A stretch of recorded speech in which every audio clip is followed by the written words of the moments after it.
we're in the state of Jefferson. If you look on a map, that's in between Northern California and Oregon, California and Oregon. But we're in the state of Jefferson, and I'm not joking. I'm literally being serious. The people out here don't want nothing to do with the government, and they're way closer to secession than Texas ever is. Government knows this. The government knows we're not going to fight them.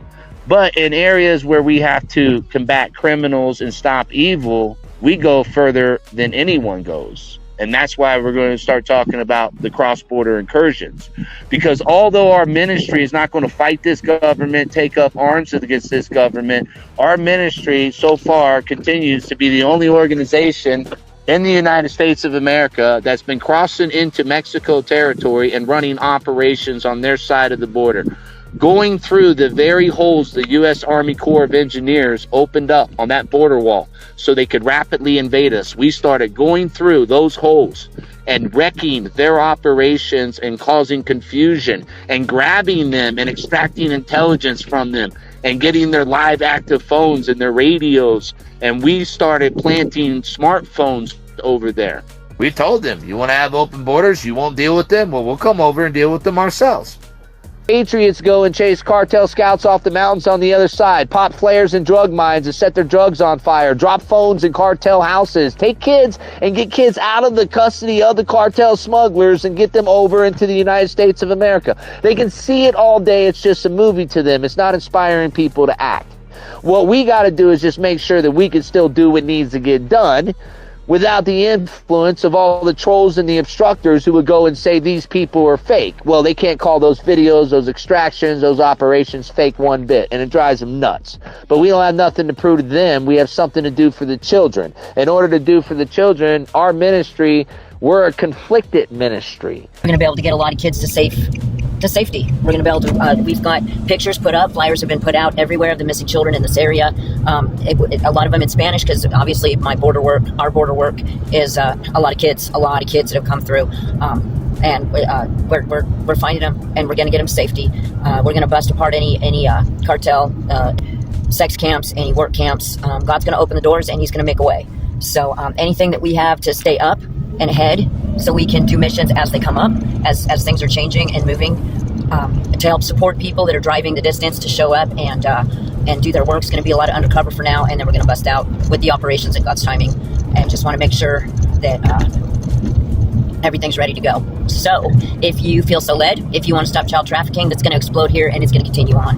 The templates will be laid, and God's moving. The FBI, same for the CIA, and they'll show you those rescues. U.S. Marshals are going around rescuing children in all these human trafficking stings. No, they're not. They're arresting Johns that they're luring in with girls. They're separating children from families because of custody disputes. Under the Barack Obama administration, he gave the U.S. Marshals authority to go and rip children from their families to enforce CPS orders out of family courts. So the U.S. Marshals not anything for Americans to cheer about. I have a woman who was beaten by them in the jail. How dare she flee to keep her daughter safe out of the hands of a predator? They've done this. They make mistakes all the time. Who's going to provide an alternative? Because Veterans on Patrol doesn't go in with guns to shoot people. Yeah. So that kid, you said he's at a shelter. He's at a, yes. Yeah, so you found him and checked on him, and he's okay. Yes, the teenagers, yes. Yeah. He's scared. No, he's not okay. Because his friends, the teenagers, say he's hanging around with some bad elements, and fentanyl, drugs. The most we can do is let the homeless know and do what they can. I talked to several. I sat down. I say, hey, man, when you see him, do me a favor. He doesn't speak English a lot, but use the words a lot, man. God loves you, So is there a situation where you would take him to a safe house? Absolutely. If he comes and decides he doesn't want to stay there and he calls our number, then we will find a place. Well, there's a place for him. There's already a place for him. God's already found that place for every child we pull out, because every time we pull them out, he provides the places. And the reason why I don't turn over children to CPS, and I tell people this, the last children were two little girls you'll see on my news channel, and we pulled them off the streets, and they were being by a radio personality guy called the Red Pirate. It's out there in Lucerne somewhere in California. All right, well, we drove up there anyways, but these children got taken to a safe house, and because they told that woman she was a mandated reporter, she had to call CPS, because I wouldn't let these children stay at my homeless shelter. I had active addicts there, I had victims, I had people who got out of prison, were trying to get their rough patch. It wasn't really good for children to stay there long term.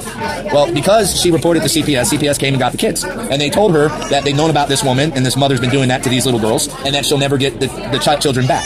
It wasn't a few months later, the pedophile was on Facebook, and I have all the screenshots with those two little girls I will never hand a child over to Child Protective Services after I've seen them tear families apart and hand children back into the hand. I don't have to. God gives me plenty of Christian families who will provide a safe place for these children until we find them their home, which he already has.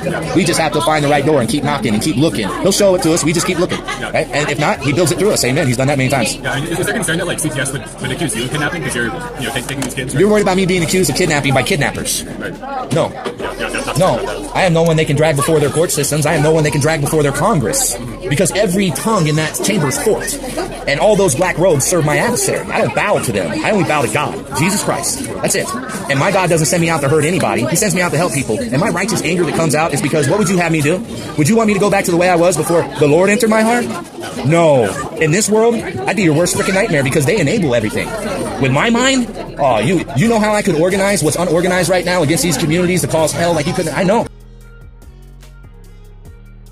I know that dark road. I'm trying to prevent those things from being organized by being out there myself. I'm disrupting so much more than you can see because our God is so huge, brother. He is so huge. He will move mountains for me just when I say I need your help.